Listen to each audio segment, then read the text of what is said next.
নমস্কার, আমি doctor Naren Pandey, allergy asthma centre কলকাতার পক্ষ থেকে আজকে আপনাদের স্বাগত জানাই। এবং আজকে আমরা আলোচনা করতে চলেছি এই বরাবরে হাঁচি, সর্দি, কাশি, কফ সৃষ্টি হওয়া, সবসময় বুকের মধ্যে কফ শ্লেষ্মা ঘোরাঘুরি করা, এটা নিয়ে আমরা আজকে আলোচনা করতে চলেছি। আপনারা যারা নতুন দর্শক এসেছেন ওনাদের অনুরোধ করব লাইক, সাবস্ক্রাইব, কমেন্ট, শেয়ার করে যেতে। আর পূর্ণ দর্শক যারা লাইক, সাবস্ক্রাইব, কমেন্ট, শেয়ার করছেন ওনাদের অনেক অনেক ধন্যবাদ।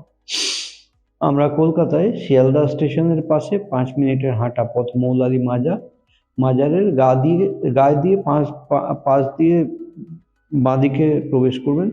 একটা বাড়ি ছেড়ে দ্বিতীয় বাড়িতে আমরা অবস্থিত।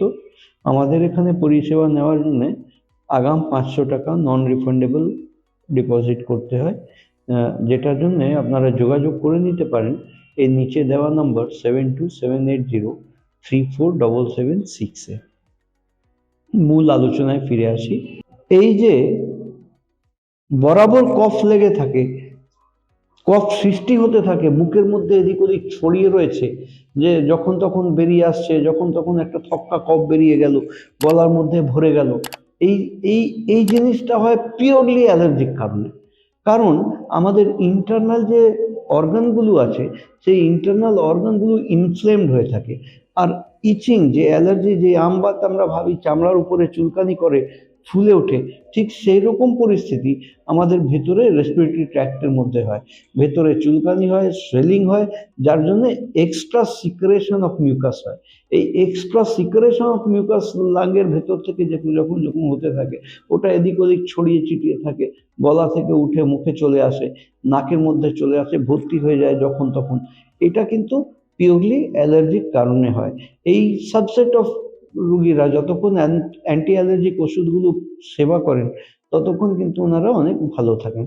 কিন্তু তারপর থেকেই যখনই অ্যান্টি অ্যালার্জিক ওষুধগুলো বন্ধ করা হয়, বিরাম দেওয়া হয়, তখনই আবার 2-4-5 দিনের মধ্যে আবার এই প্রবণতা চালু হয়ে যায়। সলিউশনটা কি? সলিউশন যখন ব্রডলি অ্যান্টি অ্যালার্জিকের কথা বলা হচ্ছে, তখন অ্যালার্জি কোথাও না কোথাও আছে, তাকে খুঁজে খুঁটিয়ে বার করতে হবে।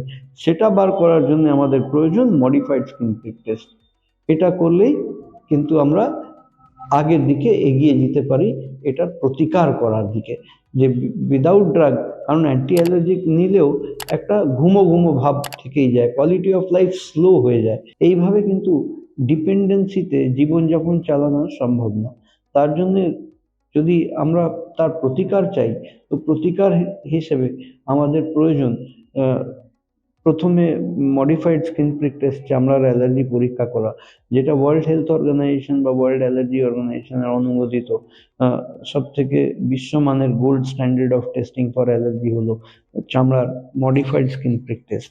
এই মডিফাইড স্কিন প্রিক টেস্ট যখনই আমরা করব, তখনই আমরা চিনতে পারবো যে কোন কোন জিনিস শরীরে প্রবেশ করে অ্যালার্জি ক্রিয়েট করছে, আর তার বিরুদ্ধে আমরা স্পেসিফিক ব্যবস্থা নিতে পারবো। সাবলিঙ্গুয়াল ইমিউনোথেরাপি, স্লিট ভ্যাকসিন আমরা প্রয়োগ করতে পারবো। এই স্লিট ভ্যাকসিন নিলে বডির মধ্যে, শরীরের মধ্যে যেই জিনিস থেকে অ্যালার্জি হচ্ছে তার বিরুদ্ধে স্পেসিফিক ইমিউনিটি ডেভেলপ হতে চালু করে।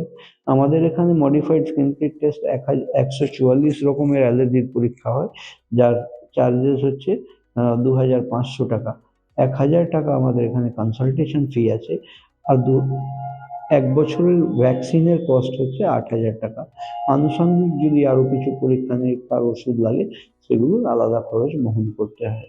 এইরকম পরিষেবা যদি নেওয়ার প্রয়োজন থাকে, তাহলে নিচে দেওয়া নাম্বার 7278034776-এ যোগাযোগ করে আগাম 500 টাকা পাঠিয়ে অ্যাপয়েন্টমেন্ট নিয়ে এসে আপনারা এই পরিষেবা নিতে পারেন।